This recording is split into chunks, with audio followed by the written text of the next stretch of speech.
What would you like to say on your own behalf today?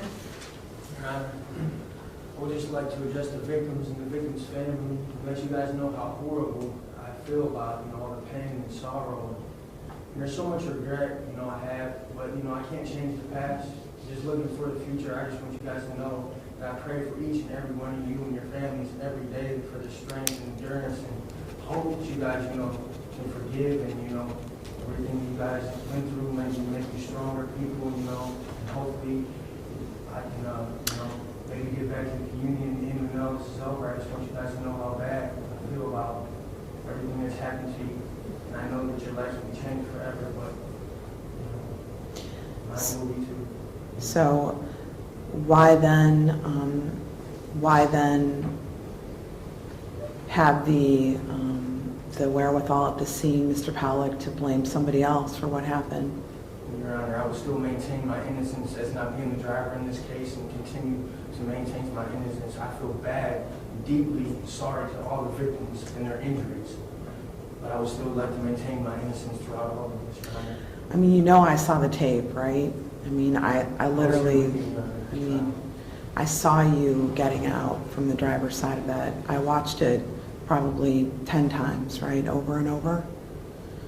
This is what you want to say. So you want to say that you're sorry to these people, but you're still maintaining that you were not the driver. Yes, Your Honor. Okay. I just want to remind the court I still have my appellate rights and everything, and I'm still going to maintain my innocence through this, but that does not change the fact that I have regret for every person and every victim in this court, how bad I feel about everybody. So they know. I mean, they've watched the tape. They heard you on the audio recording. They heard you talking to your co-defendant. So it's insulting, at the very least, I think, for many of them, to have you say that you're sorry to them, but then on the other hand, say that you're not the person who was responsible. Does that make sense to you? Knowing that it could be frustrating from their perspective that we could see you, what appeared to be you, getting out of the driver's seat of that car, of that truck. We heard you on the tape talking about this incident and what happened. So to continue to maintain that perspective is a bit difficult for the court to swallow, as you can imagine. I understand. Okay. Is there anything else that you would like to say? Anything else, Mr. Paul? Yeah, there's a whole bunch I'd like to say to that, but I won't. And something before the court as well as the ultimate sentence in this case. Thank you. Thank you. So to begin with, I have reviewed your prior pre-sentence investigation, and I'm going to indicate that you have a rather extensive criminal history beginning in 1998 for burglary, gross sexual imposition in 2001, receiving stolen property 2001, robbery 2002, domestic violence 2004, several counts of no driver's license, and that would be 2005 and 2005, a conviction for fleeing the scene, count 1 of that case, felonious assault, attempted felonious assault, receiving stolen property, 2005, assault and resisting arrest in 2005, domestic violence and resisting arrest in 2006, breaking and entering, theft, criminal damaging, criminal mischief, attempted theft, that is all in 2006. Receiving stolen property, count 1, felony 4 in 2006. Failing to comply, receiving stolen property, possessing criminal tools, 2006. Contributing to the delinquency of a minor, grand theft of a motor vehicle, 2007. Obstructing official business, 2007. Receiving stolen property of a motor vehicle in 2007. 2008, breaking and entering. That would have also been additionally 2008, another count of breaking and entering, so 2 separate cases. And theft of a motor vehicle.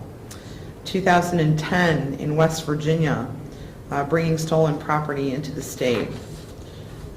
Criminal damaging in 2010, receiving stolen property, 2011, driving under suspension, expired plates, fictitious plates, grand theft of a motor vehicle out of Eastlake, 2011, burglary and possessing criminal tools with, I might add, ammunition, a starter pistol, and 4 watches, similar to, as I recall, what was recovered in the van, if I'm not mistaken, Mr. Paul.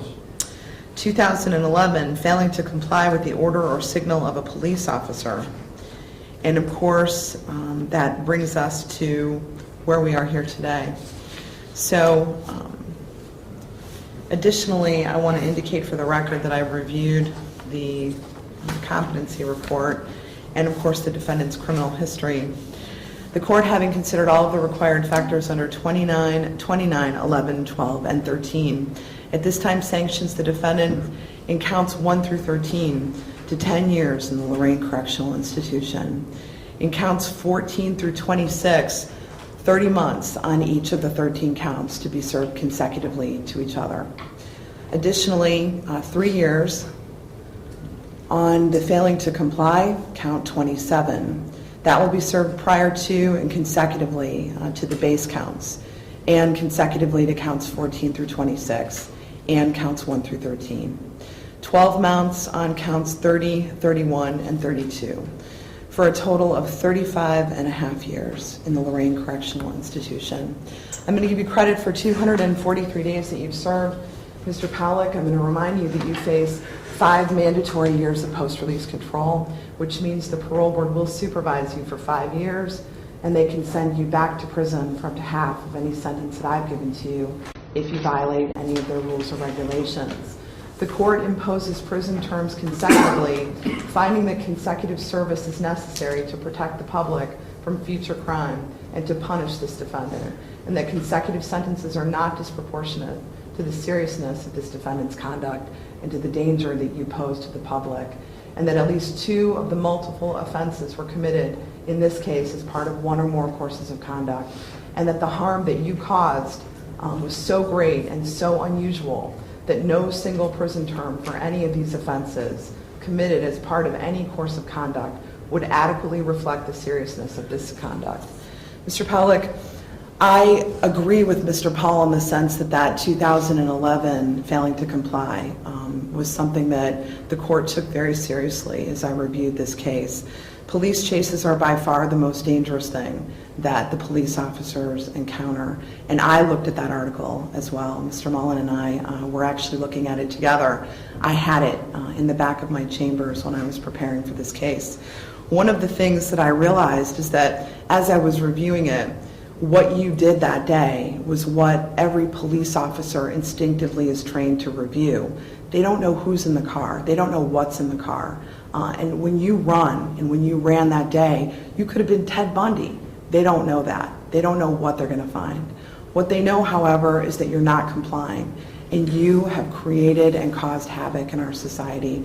You have hurt these people so tremendously that you've changed the course of hundreds of people's lives as a result of what you did that day.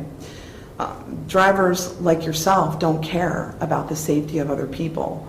What they care about is themselves, and that's what you cared about that night.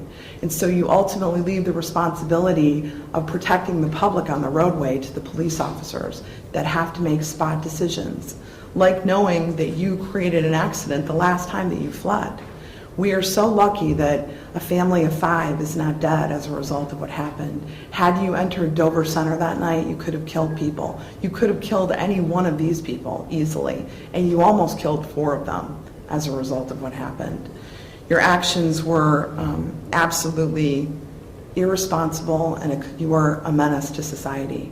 And at this point, I'm so incredibly disappointed that you have not taken responsibility for your actions and that you are maintaining, of course, the fact that there was another driver when we literally could clearly see that there was not another driver.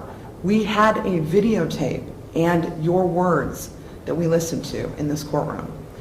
So I'm convinced at this point that you need to be taken off the streets. I'm afraid that you will kill people in the future.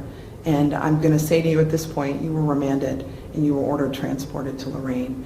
I'm giving you credit for the time that you've served, and you have 30 days in which to perfect an appeal. In this case, I'll order a transcript at state expense, and I will appoint appellate counsel for you. Good luck. Thank you, Your Honor. You haven't given any.